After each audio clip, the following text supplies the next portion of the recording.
बिस्मिल्लाहिर्रहमानिर्रहीम। अस्सलामुअलैकुम। आज हम उर्दू के सबक नंबर 5 में टे और से को अलिफ्स के साथ मिलाकर बनने वाले आसान अल्फाज पढ़ना सीखेंगे। तो बच्चों देखिए, टे बिल्कुल बे की तरह होता है, इसलिए इसकी आधी शक्ल भी बे की तरह ही होगी। और टे के सर पे होती है छोटी सी तोएं, तो इस पर भी लग जाएगी आधी शक्ल पर छोटी सी तोएं। और जब टे को अलिफ के साथ मिलाएंगे तो इसकी आवाज़ हो जाती है बड़ी। पहले आपने बनाना है आधा टे, उस पर डालनी है छोटी सी तोएं और उसको जोड़ देना है अलिफ के साथ, तो बन गया टा टा टा। ठीक है, तो अब टा के साथ जो भी हर्फ लगेगा उसकी आवाज़ को हम टा से मिला देंगे। जैसे टाप, टाप पढ़िए। Top top. टा टाल। टा टाल। टा टा टाटा। टा टा टाटा।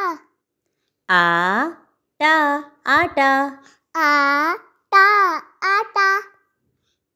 आ आपा आ। आ आपा आ। आ बाबा आ। आ बाबा आ। बिल्कुल ठीक। अब देखिए ये साइड वर्ड जो हम पहले पढ़ चुके हैं, ये है है। और अब एक नया साइड वर्ड वो पढ़िए। वो। बिल्कुल ठीक। अब ये सारे वर्ड पढ़कर सुनाइए।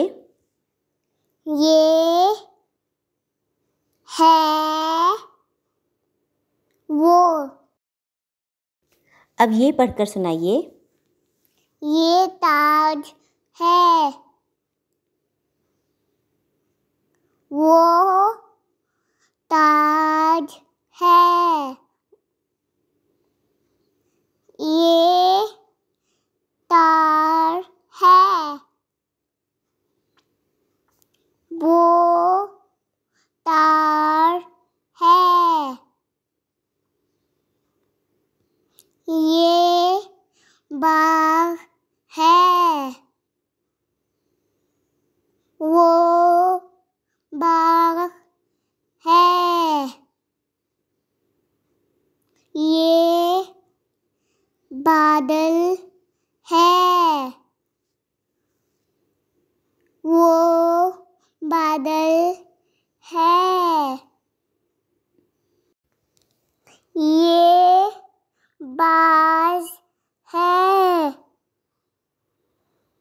वो बाज है। ये आटा है। वो आटा है। आपा बाबा आता है। फिर से पढ़िए। आपा बाबा आता है। बिल्कुल ठीक। अब बच्चों से के अल्फाज बहुत कम होते हैं, ठीक है। और जब आगे आगे हम पढ़ते जाएंगे तो फिर हम से के और अल्फाज भी सीखते जाएंगे। तो से बे का भाई होता है, इसलिए उसकी शक्ल बे की तरह होती है और ऊपर होते हैं 3 नुक्ते, आ सा आसार। बस एक ही ये लफ्ज़ है जो से पढ़ना है। तो देखें बच्चों, उर्दू लिखना पढ़ना तो है आसान, लेकिन इसके लिए आपको सबक को बार बार दोहराना है, तमाम अल्फाज के जोड़ और तोड़ करने हैं, तमाम अल्फाज का इमला लिखना है और तमाम अल्फाज और जुमलों को लिखने की मश्क भी करनी है। तो फिर अगले सबक तक के लिए अल्लाह हाफिज़।